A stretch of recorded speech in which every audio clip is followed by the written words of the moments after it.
Netanyahu ने अपने दुश्मनों को मिटाने की जो कसम खाई थी कि हम अपने किसी दुश्मन को नहीं छोड़ेंगे, नेतन्याहू की उस प्रतिज्ञा को पूरा करने के लिए इजरायली डिफेंस फोर्स ने पूरा जोर लगा दिया। ये जो आप धमाके की भयंकर तस्वीरें देख रहे हैं, ये देर रात की हैं।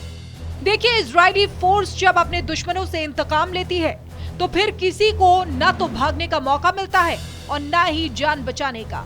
देर रात जब इजराइल के लड़ाकू विमान बेरूत में घुसे और मिसाइलें गरजी तो पूरा का पूरा लेबनान दहल उठा। इसी बीच खबर आ रही है कि इजराइल ने अपने एक और दुश्मन हाशिम सफीउद्दीन का खात्मा कर दिया। यह हाशिम सफीउद्दीन कोई और नहीं बल्कि नसरल्लाह का चचेरा भाई बताया जा रहा है। बताया जा रहा है कि नसरल्लाह की मौत के बाद हाशिम सफीउद्दीन को ही हसन नसरल्लाह का उत्तराधिकारी बनाया जा सकता था। और तो और नसरल्लाह की मौत के बाद आतंकी संगठन हिजबुल्लाह के महासचिव के रूप में हाशिम सफीउद्दीन को ही नियुक्त किया जा रहा था। लेकिन हाशिम सफीउद्दीन इजराइल के लिए कोई खतरा पैदा कर पाता, नसरल्लाह की मौत का इंतकाम ले पाता, इजराइल ने उसी के घर में घुसकर उसे मिट्टी में मिला दिया। इजराइल ने उसे ऐसी मौत दी कि आतंकी संगठन हिजबुल्लाह के पास सिवाय आंसू बहाने के कुछ न बचा। हाशिम सफीउद्दीन की मौत इजराइल के लिए इसलिए भी जरूरी हो गई थी क्योंकि पिछले 3 दशकों में सफीउद्दीन ने हिजबुल्लाह के कई अभियानों का मैनेजमेंट किया था। इतना ही नहीं, उसने वित्त जैसे क्षेत्रों में भी अच्छी खासी देखरेख की है। नसरल्लाह ने रणनीतिक मामलों पर ज्यादा फोकस किया। हाशिम सफीउद्दीन की गिनती नसरल्लाह और नईम कासिम के साथ हिजबुल्लाह के टॉप 3 नेताओं में होती थी।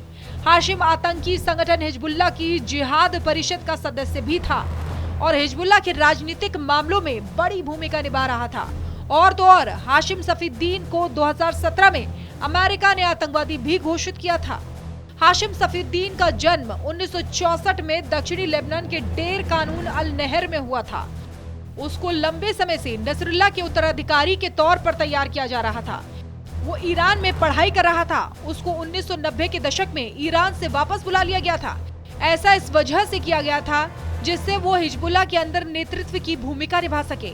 नसरल्लाह ने जब हिजबुल्लाह की बागडोर संभाली थी, उसी के महज 2 साल के बाद सफीउद्दीन को समूह की कार्यकारी परिषद का चीफ नियुक्त किया गया। पिछले 3 दशकों में सफीउद्दीन ने हिजबुल्लाह के कई अभियानों का मैनेजमेंट किया है। इतना ही नहीं, उसने वित्त जैसे क्षेत्रों की भी अच्छी खासी देखरेख की है। नसरल्लाह ने रणनीतिक मामलों पर ज्यादा फोकस किया, इसलिए हाशिम सफीउद्दीन का मारा जाना इजराइल के निर्दोष लोगों के लिए एक बहुत बड़ी राहत की बात है।